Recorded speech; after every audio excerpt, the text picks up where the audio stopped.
नमस्कार, मी पंजाब डक. आज आहे 8 जुलै 2026 आणि आजपासून तर परत एक अंदाज देणार आहे. आज देखील मी म्हटलं होतं ना की महाराष्ट्रामध्ये काही काही ठिकाणी खूप पाऊस पडणार आहे. मुंबई, पुणे, नाशिक, त्याच्यानंतर कोल्हापूर, महाबळेश्वर, नाशिक, तर ह्या पट्ट्यामध्ये सगळीकडे म्हणजे मी म्हटलं होतं ना 100 वर्षात जसा पाऊस पडला नाही तसा मुंबईला पडेल, महाबळेश्वरकडे पडेल, तसा पाऊस पडलेला आहे. आणि तळ्यात पाणी येईल तर तसं देखील आलेलं आहे. मग आज आणखीन काय परिस्थिती येईल, शेतकऱ्याचे फोन येत आहेत.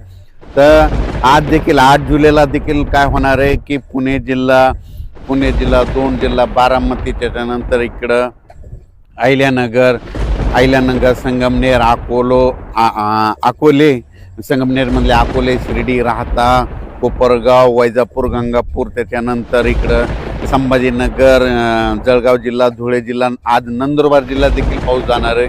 नंदुरबार जिल्हा, त्याच्यानंतर नाशिककडं आज देखील दुपारपर्यंत पावसाचा जोर राहणारच आहे. त्याच्यानंतर पुन्हा परत ते काय होईल, रात्रीपासून पाऊस चालू आहे, त्याच्यानंतर फ्लो देखील येणार आहे. म्हणजे ह्या भागात आज जोराचा पाऊस पडणार आहे. म्हणून आज लक्षात यायचा उद्यापासून थोडा पावसाचा जोर कमी होणार आहे आणि 10 तारखेला चांगलं सूर्यदर्शन होईल.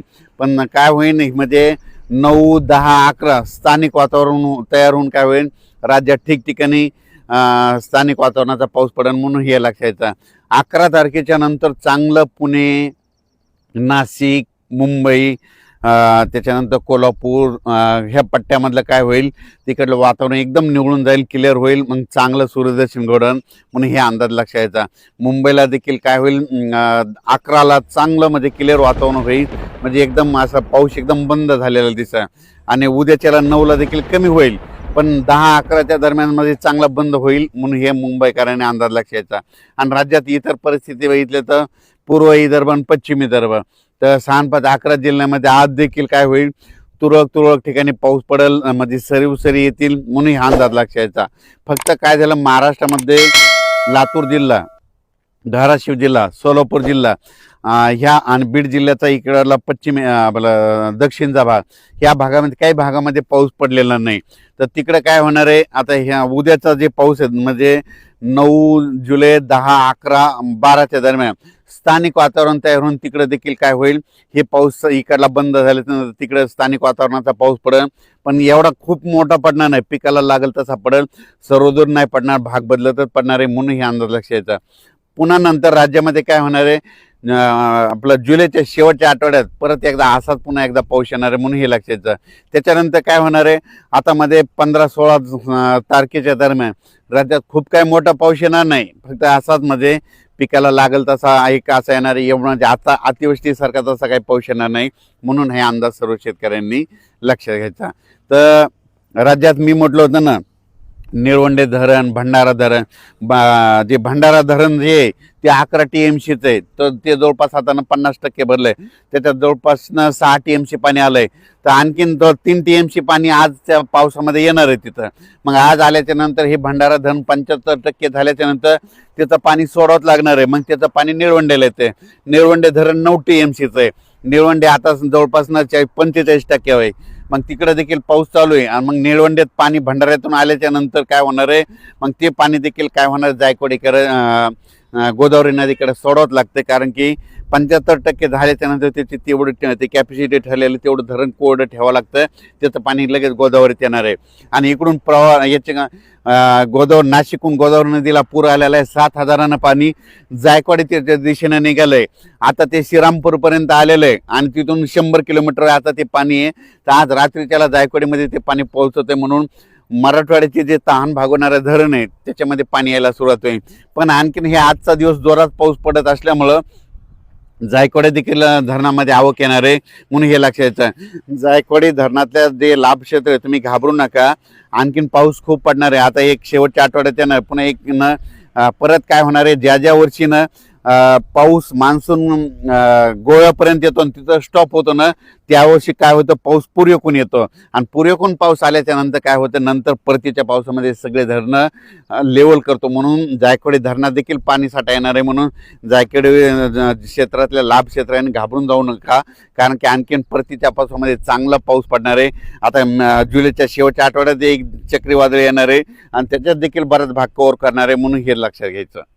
तर त्याच्यानंतर सांगू इच्छितो आज देखील काय होतं ना, फक्त आपल्या महाराष्ट्रामधून एक नंदुरबार जिल्ह्यात पाऊस कमी होता. तर आज नंदुरबार जिल्ह्यात बऱ्याच ठिकाणी पाऊस झालाय आणि रात्रीपर्यंत सगळीकडे दाखल होईल.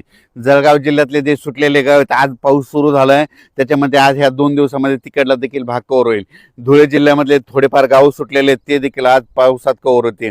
त्याच्यानंतर इकडे संभाजीनगरकडले कन्नडकडले इकडलं काही भाग जे थोडाफार राहिलेला आहे त्याच्यामध्ये आजच्या पावसामध्ये चांगला कव्हर होऊन जाईल.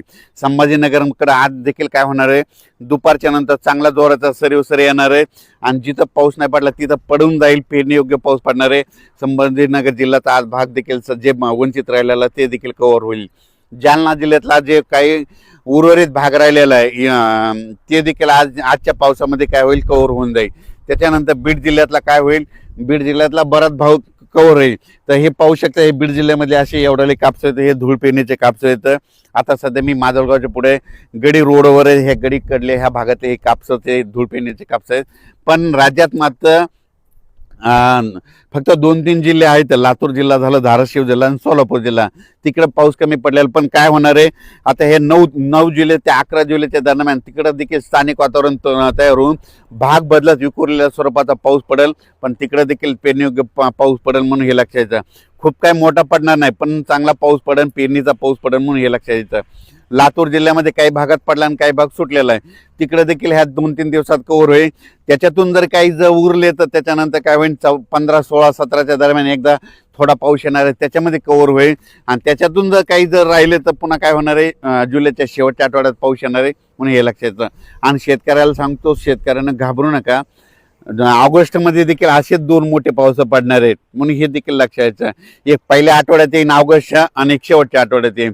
पण सप्टेंबर ऑक्टोबर मध्ये परतीचा पाऊस धुमाकूळ घालणार आहे म्हणून हे देखील सर्व शेतकऱ्यांनी लक्षात यायचं. अचानक वातावरण बदललं तर मी दररोज मेसेज देतच आहे. महाबळेश्वरला 100 वर्षात इतका पाऊस कधी नाही झाला, इतका पाऊस पडला, संपूर्ण तळे देखील भरले.